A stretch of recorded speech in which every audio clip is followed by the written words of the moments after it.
ताक पर रखी लोकतंत्र के मंदिर की गरिमा।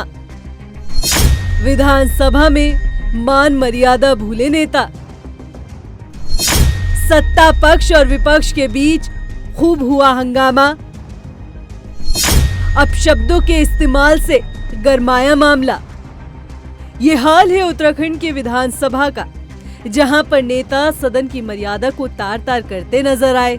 लोकतंत्र का मंदिर कहे जाने वाले विधानसभा में नेता ना तो मान मर्यादा का ख्याल रख रहे हैं, ना ही मातृशक्ति का सम्मान। हालात ऐसे हैं कि विधानसभा में शराब पीकर आने का भी आरोप लग रहा है। दरअसल हुआ यूं कि देहरादून स्थित विधानसभा में बजट सत्र की शुरुआत राज्यपाल के अभिभाषण से शुरू हुई। इस दौरान कांग्रेस विधायक मदन बिष्ट और संसदीय कार्य मंत्री प्रेमचंद अग्रवाल के बीच तीखी नोकझोंक देखने को मिली। वहीं मदन बिष्ट पर सदन में अपशब्दों का इस्तेमाल करने का गंभीर आरोप लगा, तो वहीं संसदीय कार्य मंत्री ने कांग्रेस विधायक पर शराब पीकर सदन में आने का आरोप लगाया। साथ ही उन्होंने कहा कि विधायक मदन बिष्ट ने सरकार के लिए अपशब्दों का इस्तेमाल किया है।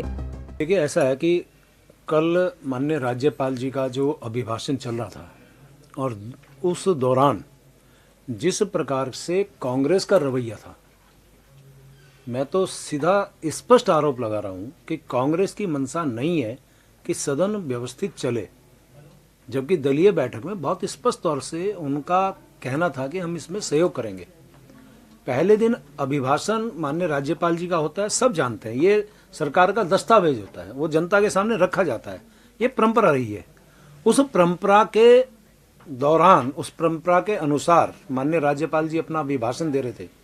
और आप भी जानते हैं माननीय राज्यपाल उस राजनीतिक दायरे से ऊपर होते हैं।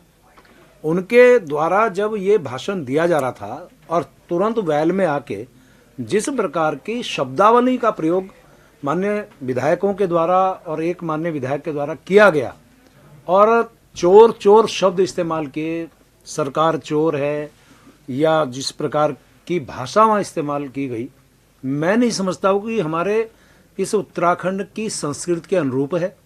सदन की गरिमा और जो इसकी मर्यादा है उसके अनुकूल है। वहीं संसदीय कार्य मंत्री प्रेमचंद अग्रवाल के आरोप पर कांग्रेस विधायक मदन बिष्ट ने आपत्ति जताई। साथ ही मदन बिष्ट ने संसदीय कार्य मंत्री प्रेमचंद अग्रवाल से माफी मांगने की बात कही। इसके अलावा माफी न मांगने पर मानहानि का नोटिस जारी करने की भी चेतावनी दी है। मंत्री होंगे तो एमएलए से तो मंत्री बने हैं, और वो हमारे मंत्री भी नहीं है, बीजेपी के मंत्री हैं। इस तरीके का व्यवहार हमने अपनी जिंदगी में नहीं देखा।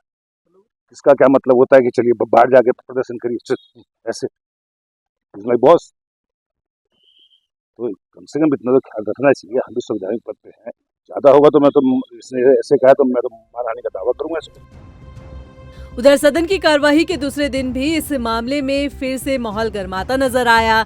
बीजेपी की महिला विधायकों ने कांग्रेस विधायक मदन बिष्ट द्वारा सदन में इस्तेमाल की गई अपशब्दों की कड़ी निंदा करते हुए माफी मांगने का दबाव बनाया, जिस पर विधानसभा अध्यक्ष ने इस मामले को आदर्श आचार संहिता के हवाले करते हुए सख्त हिदायत दी है। देखिए, बहुत दुर्भाग्यपूर्ण है और मुझे नहीं पता है क्या नहीं, क्योंकि मैंने तो व्यवहार देखा और मैं बहुत ज्यादा हो सकता है आप लोग कहें ज्यादा ही डिसिप्लिन्ड है, ज्यादा ही इन चक्करों में रहती है, लेकिन this is how it has to B.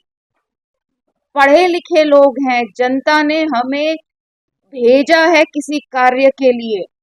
राजनीति करिए, पर राजनीति को धरातल में बिल्कुल नीचे रसातल में लेकर मत जाएं। ये निवेदन करना चाहूंगी मैं सभी से कि रसातल में मत राजनीति को ले जाएं और राजनीति आपको, आपके व्यवहार को रसातल में ना ले। विधानसभा सत्र से जनता को काफी उम्मीदें होती है, लेकिन सदन में जनहित के मुद्दों के बजाय संवैधानिक पदों पर बैठे जनप्रतिनिधि के बीच हंगामा और अमर्यादित व्यवहार देखने को मिल रहा है।